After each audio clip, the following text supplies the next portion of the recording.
안녕하세요. 이번 영상에서는 1920년대 민족운동 중에서 무장투쟁 노선이 아닌 교육과 사회운동 차원에서 살펴보도록 하겠습니다. 오늘 학습 목표 먼저 보고 올게요. 지난 시간에는 1920년대 이후부터 1945년 해방까지의 일제의 정치, 경제정책에 대하여 살펴보았습니다. 기억나시나요?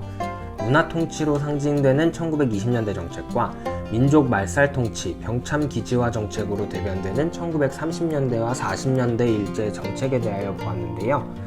간략하게 분위기만 보자면 1920년대에는 조금은 풀어주는 듯 하였으나 친일파 양산에 집중하던 시기였고 1930년대 만주사변 이후부터는 조선의 모든 것을 금지하고 전쟁에 필요한 것은 조선에서 모두 수탈해가는 극한의 시기였습니다. 구체적인 내용이 잘 기억나지 않으시는 분들은 이전 영상을 살펴보시면 되겠습니다. 1920년대 경제정책 중에서 회사령 폐지가 있었는데요. 회사령 폐지의 결과로 어떠한 사회 변화가 나타났었나요? 우리 민족 기업들이 한반도에서 생겨날 수 있게 되었었습니다. 여기서 한번 생각해 볼까요? 같은 볼펜이라고 해도 품질이 좋은 볼펜과 그렇지 않은 볼펜 중에서 여러분들은 무엇을 구매하실 건가요? 당연히 품질이 좋은 볼펜을 살 겁니다. 그죠? 이러한 상황이 당시 나타나고 있었던 것입니다. 같은 종류의 제품을 생산한다고 했을 때 품질 면에서 월등히 앞서가는 일본 기업을 조선 기업이 따라갈 수 없는 상황인 경우가 대부분이었습니다. 이런 상황 속에서 조선 기업을 살리기 위해 평양을 중심으로 물산 장려 운동이 일어났습니다. 내 살림 내 것으로 라는 구호 아래 조금 품질이 떨어지더라도 조선의 물건을 쓰고 가격이 상대적으로 비싸더라도 국산 제품을 사용하자는 운동이었습니다. 처음에는 의도대로 좋은 성과를 갖고 움직이던 물산 장려 운동은 점차 일부 국내 기업들이 자신의 이익만을 강조하고 사회주의자들이 노동자가 아닌 자본가만을 위한 사회운동이라고 비판하면서 큰 성과를 거두지 못하였습니다.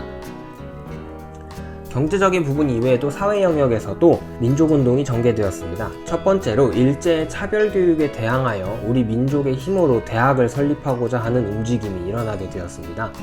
그 결과 밀립대학 기성회가 결성되고 1천만 명의 조선인이 각자 1원씩 모으자라고 하는 1천만이 1원씩이라는 구호 아래 민족대학 설립을 위한 모금 활동을 진행하였습니다.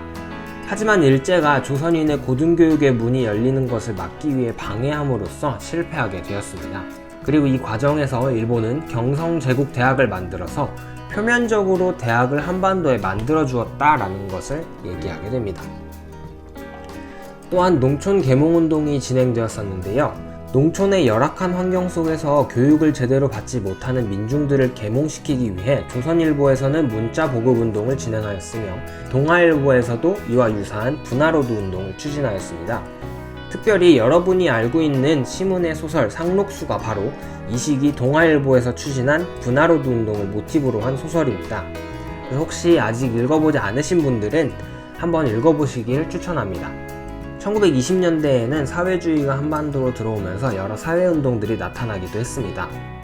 사회주의를 수용한 지식인들이 중심이 되어서 노동단체와 농민단체가 조직되었고 또 이들을 지원하게 되었습니다. 그 결과 농민들은 농민조합을 만들고 일제의 농업정책에 반발하여 소작쟁이를 일으켰습니다. 가장 대표적인 사건이 1923년 암태도에서 있었던 암태도 소작쟁이입니다. 암태도 소작쟁이의 결과 70%가 넘던 소작률을 40%로 낮추는 데 성공했습니다. 농민뿐만 아니라 노동운동도 활발하게 일어났었는데요. 1929년에는 원산에서 노동자들이 총파업을 하기도 하였습니다. 원산 노동자 총파업은 일제강점기 최대 규모의 노동운동이었으나 일제의 탄압으로 실패하게 되었습니다. 이러한 농민운동과 노동운동은 1920년대에는 각 개인의 생존권에 대한 내용이 중심이 되어 일어났지만 1930년대가 되면 일제에 저항하는 독립운동의 성격으로 변하면서 꾸준히 일어났습니다. 노동운동과 농민운동 이외에도 조선시대부터 차별을 받던 백정들이 백정에 대한 차별을 없애달라며 형평운동을 일으켰습니다. 그런데 여기서 몇몇 분들은 궁금해하실 텐데요. 분명히 갑오개혁 이후에 신분제가 폐지되면서 평등해졌다고 했는데 백정에 대한 차별이 있었다는 건 무슨 뜻이었을까요? 법적으로는 갑오개혁 당시 신분제가 폐지되었었습니다. 하지만 일제강점기, 지금으로 치면 주민센터 같은 곳에 가서 등본을 떼보면 백정 출신인 사람들의 이름은 빨간색으로 쓰여 있거나 이름 옆에 빨간색 점이 찍혀 있었습니다. 사실상 신분차별은 여전히 사회적으로 이루어지고 있었던 것이죠. 이에 백정들이 신분차별을 없애라는 사회운동을 벌인 것입니다. 이외에도 여성들에 대한 차별 반대 운동과 함께 천도교의 방정환을 중심으로 어린이날을 만들고 소년운동을 전개하였습니다. 1920년대 민족운동은 사회주의의 유입으로 그 방향성에서 민족주의자와 사회주의자로 구분되어 독립운동이 진행되었습니다. 이들은 사상은 다르지만 일제로부터의 독립이라는 공통의 목표 아래 독립운동을 해나갔습니다. 하지만 시간이 지나면서 민족주의자들 중에서 자치론을 주장하는 사람들이 생겨났습니다. 자치론자 혹은 타협적 민족주의자라고 불리는 이들은 3.1운동과 같이 엄청난 규모의 독립운동을 실시했음에도 불구하고 독립을 이루지 못하는 것을 보고 변질된 사람들을 말합니다. 이들은 차라리 지금은 일본의 말을 들으면서 일제의 식민 지배를 인정하고 일제가 인정해주는 일정 범위 내에서 자치권을 얻자고 주장하였는데요. 시간이 지나면서 이들은 친일의 길을 걷게 되었습니다. 그러면서 이들과 달리 꾸준히 독립을 주장하는 비타협적 민족주의자들과 사회주의자들이 의견을 공유하기 시작했습니다. 이러한 가운데 1926년 3.1운동과 유사한 운동이 일어났습니다. 3.1운동 당시 운동의 시작이 1919년 3월 1일로 정해진 이유가 무엇이었나요? 기억나시나요? 고종의 장례식에 맞춰 사람들이 많이 몰리는 것을 고려한 결정이었었는데요. 1926년에도 이와 유사한 일이 벌어졌습니다. 조선의 마지막 왕인 순종의 장례가 치러진 것입니다. 이 시기 사회주의자들과 학생들은 다시 한번 3.1운동의 영광을 재현하고자 60만세 운동을 계획하였습니다. 하지만 이번에는 일본이 가만히 있지 않았습니다. 이미 3.1운동에서 이를 배운 일본은 순종의 죽음을 전후로 해서 이를 철저히 대비하였고 결국 일제에 의해 발각되면서 큰 효과를 보지는 못하였습니다. 여기서 잠시 60만세 운동 당시 경문을 살펴보겠습니다. 대한 독립만세 횡포한 총독정치의 지옥으로부터 벗어나자. 대한 독립운동가여 단결하라. 군대와 헌병을 철수하라. 동양적식 주식회사를 철폐하라. 일본 이민 제도를 철폐하라. 일제의 납세를 거부하자. 일본인 공장의 직공은 총파업하라. 언론, 집회, 출판의 자유를. 조선인 교육은 조선인 본위로, 보통학교 용어를 조선어로. 60만세 운동은 실패로 끝났지만 그럼에도 사회주의자들과 비타협적 민족주의자들이 서로의 생각을 확인했고 이것이 계기가 되어 힘을 합쳐 독립운동을 진행하자는 민족유일당 운동으로 확대되었습니다. 그리고 이듬해 비타협적 민족주의자들과 사회주의자들이 협력하여 신간회라는 단체를 결성하였습니다.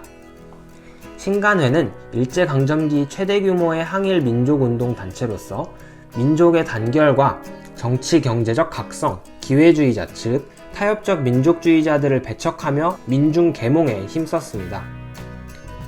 이들은 전국 순회 강연으로 민족의식을 고취시키고 식민지 지배 정책을 반대했으며 농민운동, 노동운동, 청년운동, 여성운동 등 각종 사회운동 단체들과 조직적으로 연계하여 이들을 지원하였습니다. 그리고 1929년 광주에서 일어난 일본 학생들과 조선 학생들 간의 충돌에서 시작된 광주 학생 항일운동에 진상조사단을 파견하는 등 다양한 부분에서 활동하였습니다. 하지만 시간이 지나면서 일제 탄압으로 신간의 간부들이 구속되고 이후 신간의 내부 민족주의자들이 자치론자들과의 연계를 주장하면서 사회주의자들이 반발하게 되었고 결국 1931년 5월 해체되었습니다. 신간회는 사회주의 세력과 비타협적 민족주의 세력이 함께한 좌우합작 운동이었다는 점에서 그 첫 번째 의의를 찾을 수 있습니다. 그리고 신간회는 일제강점기 최대의 합법적인 반일 사회단체였다는 의의를 갖고 있습니다. 신간회가 진상조사단을 파견할 정도로 큰 사건이었던 광주 학생 항일운동은 어떤 것인지 한번 살펴보겠습니다. 60만세 운동 이후 학생운동이 조직적으로 일어나게 되었는데요. 여기에다가 일제의 한국 학생들에 대한 차별과 억압이 심화되면서 조선 학생들의 불만은 극에 달하 있었습니다. 그러는 중에 1929년 전라도 광주에서 사건이 일어났습니다. 당시 전라도의 넓은 평야인 나주는 경제적인 부를 중심으로 일본인 대지주들이 살고 있었습니다. 그리고 그들의 자녀들은 광주로 통학을 하고 있었습니다. 1929년 10월 30일에도 광주에서 출발한 통학열차가 나주역에 도착했습니다. 기차에서 내린 일본인 중학생들이 광주 여자 고등보통학교 학생의 댕기머리를 잡아당기면서 희롱했습니다. 이를 목격한 조선인 남학생인 박준채는 분노하여 항의했으나 일본인들이 말을 듣지 않자 결국 난투극이 벌어졌습니다. 이는 일본 학생 50명과 한국 학생 30명이 싸우는 큰 싸움으로 번졌습니다. 하지만 일본에 대한 분노로 뭉쳐있던 한국 학생들의 사기를 일본 학생들이 감당할 수는 없었습니다. 그러자 이를 본 일본 경찰들이 일본 학생들의 편을 들고 한국 학생들만 경찰서로 데려가서 조사를 했습니다. 이 소식을 접한 광주 학생들을 중심으로 차별 반대 시위가 일어났고 이는 주변 학교로 계속 퍼져갔습니다. 그러면서 전국에 있는 조선인 학교들이 들고 일어났습니다. 광주 고보를 시작으로 광주 여고보와 서울에 있던 휘문고보, 진명여고, 보성고보 등 전국의 350여 개 학교와 신간회를 비롯한 근우회, 성진회 등 독립단체들이 참여하게 되었습니다. 당시 경문을 한번 살펴보겠습니다. 학생, 대중이여 볼기하라. 우리의 슬로건 아래로 검거된 학생들을 즉시 우리 손으로 탈환하자. 경찰의 교내 침입을 절대 반대한다. 언론, 출판, 집회, 결사, 시위의 자유를 획득하자. 식민지적 노예교육 제도를 철폐하라. 사회, 과학, 연구의 자유를 획득하자. 전국 학생 대표자 회의를 개최하라. 경애하는 전 조선 피압박 계급 제군이여. 일본 제국주의는 전 조선 민족의 피를 착취하는데 한순간도 쉬지 않고 있다.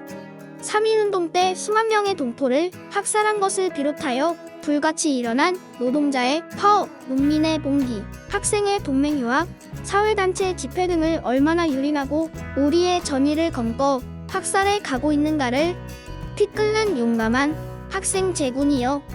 일어나라. 자유를 획득할 기회는 왔다. 광주 학생 항일운동은 학생운동에서 시작되었지만 3.1운동 이후에 일어난 최대 규모의 민족운동이었다는 의의를 갖고 있습니다. 오늘은 실력양성운동과 사회운동을 자세히 살펴보았는데요. 오늘 배운 내용을 정리해 보겠습니다.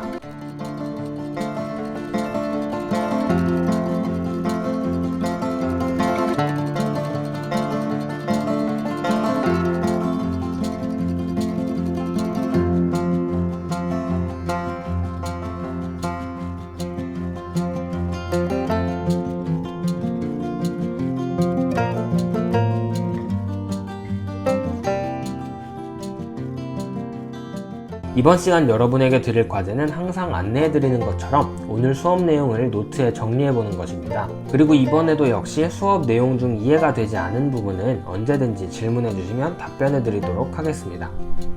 마지막으로 여러분이 광주 학생 항일운동 당시 소식을 또래 친구들에게 전하는 글을 작성해보거나 그림으로 그리는 등 신문 광고칸을 활용하여 표현해보는 것입니다. 지난 영상에서 말씀드린 1920년대 이후 기사와 함께 반별신문을 만들도록 할 건데요. 여러분의 독창적인 글과 그림을 기대하도록 하겠습니다. 다음 영상은 우리 민족의 무장투쟁에 대하여 알아보도록 하겠습니다. 오늘 수업도 수고 많았습니다. 다음 영상도 기대 많이 해주시고요. 그럼 우리는 다음 시간에 만나요. 안녕.